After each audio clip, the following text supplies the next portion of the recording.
بسم اللہ الرحمن الرحیم۔ السلام علیکم ورحمۃ اللہ وبرکاتہ۔ آپ دیکھ رہے ہیں دین اسلام۔ ویڈیو شروع کرنے سے پہلے ہماری یہ گزارش ہے کہ اگر آپ نے ہمارا چینل ابھی تک سبسکرائب نہیں کیا تو برائے کرم ہمارے چینل کو سبسکرائب کر لیں اور بیل آئیکن کو دبا دیں تاکہ ہر آنے والی ویڈیو کا نوٹیفیکیشن آپ تک پہنچ جائے۔ جزاک اللہ خیرہ۔ ایک دن حضرت عثمان غنی رضی اللہ تعالی عنہ نے نبی کریم صلی اللہ علیہ وآلہ وسلم کی دعوت کی۔ جب نبی کریم صلی اللہ علیہ وآلہ وسلم حضرت عثمان غنی رضی اللہ تعالی عنہ کے گھر کی طرف تشریف لے جا رہے تھے تو حضرت عثمان غنی رضی اللہ تعالی عنہ آپ کے پیچھے پیچھے چل رہے تھے اور آپ کے قدموں کی تعداد گن رہے تھے۔ سرکار دو عالم صلی اللہ علیہ وآلہ وسلم نے جب اپنا پاک چہرہ انور موڑ کر یہ معاملہ دیکھا تو مسکرا کر پوچھا، اے عثمان کیا کر رہے ہو؟ حضرت عثمان غنی رضی اللہ تعالی عنہ نے جواب دیا، یا رسول اللہ صلی اللہ علیہ وآلہ وسلم، میں آپ کے قدم گن رہا ہوں تاکہ میں آپ کے قدموں کی تعداد کے برابر غلام آزاد کروں۔ دعوت ختم ہونے کے بعد حضرت عثمان غنی رضی اللہ تعالی عنہ نے ایسا ہی کیا اور اتنے ہی غلام آزاد کیے۔ حضرت علی کرم اللہ وجہ کریم اس دعوت سے بہت متاثر ہوئے اور گھر آ کر حضرت فاطمہ الزہرا رضی اللہ تعالی عنہ سے اس دعوت کا ذکر کیا۔ حضرت فاطمہ الزہرا رضی اللہ تعالی عنہ نے فرمایا، یا علی، اگر آپ چاہتے ہیں تو ٹھیک ہے، آپ رسول اللہ صلی اللہ علیہ وآلہ وسلم اور آپ کے اصحاب کو کھانے کی دعوت دیں اور میں دعوت کے لیے کچھ پکا لوں۔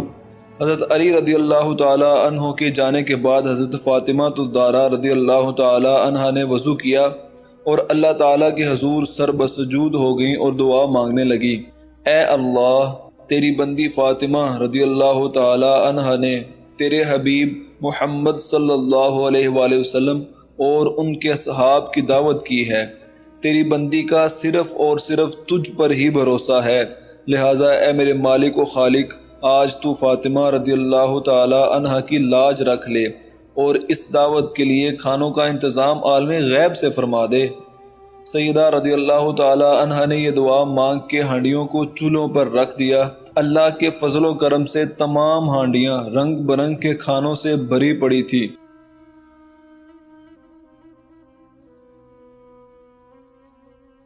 جب سرکار دو عالم صلی اللہ علیہ وآلہ وسلم اپنے اصحاب کے ساتھ تشریف لے آئے تو حضرت فاطمہ الزہرا رضی اللہ تعالی عنہ نے ہانڈیوں سے ڈھکن اٹھا کر کھانا ڈالنا شروع کیا۔ صحابہ رسول صلی اللہ علیہ وسلم کھانے کی خوشبو سے حیران رہ گئے۔ جب صحابہ کرام رضوان اللہ علیہم اجمعین نے کھانا کھایا تو کھانے کی لذت نے مزید حیران کر دیا۔ نبی کریم صلی اللہ علیہ وآلہ وسلم نے صحابہ کرام کو حیران دیکھ کر فرمایا، حیران ہو رہے ہو نا؟ تمہیں معلوم ہے کھانا کہاں سے آیا ہے؟ تمام صحابہ کرام نے جواب دیا، اللہ اور اس کے رسول صلی اللہ علیہ وآلہ وسلم ہی بہتر جانتے ہیں۔ سرکار دو عالم صلی اللہ علیہ وآلہ وسلم نے فرمایا، حضرت فاطمہ الزہرا رضی اللہ تعالی عنہ نے یہ کھانا ہم لوگوں کے لیے جنت سے منگوا کر دعوت کی ہے۔ اس کے بعد حضرت فاطمہ الزہرا رضی اللہ تعالی عنہ پھر سر بسجود ہو گئیں اور اسی طرح دعا مانگنے لگی کہ اے میرے مالک، حضرت عثمان غنی رضی اللہ تعالی عنہ نے تیرے محبوب کے ہر قدم کے بدلے ایک ایک غلام آزاد فرمایا ہے۔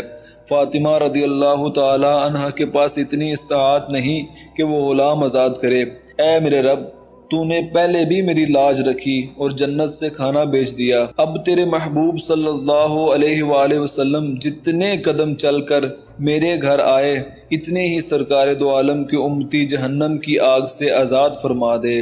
سبحان اللہ۔ ادھر سیدہ فاطمہ الزہرا رضی اللہ تعالی عنہ اس دعا سے فارغ ہوئیں، ادھر جبریل امین علیہ السلام وحی لے کر بارگاہ خیر الانام میں حاضر ہو گئے اور بشارت سنانے لگے، یا رسول اللہ صلی اللہ علیہ وآلہ وسلم، اللہ تعالیٰ نے آپ کے ہر قدم کے بدلے 1000 گنہگار امتیوں کو بخش دیا اور جہنم سے آزادی عطا کر دی۔ سبحان اللہ۔ اللہ ہم کو حضور اکرم نور مجسم صلی اللہ علیہ وآلہ وسلم سے بے پناہ محبت کرنے کی توفیق عطا فرمائے، آمین۔ اگر آپ کو ہماری یہ ویڈیو پسند آئی ہے تو ہمارے چینل کو ضرور سبسکرائب کر لیجئے۔ جزاک اللہ خیرہ۔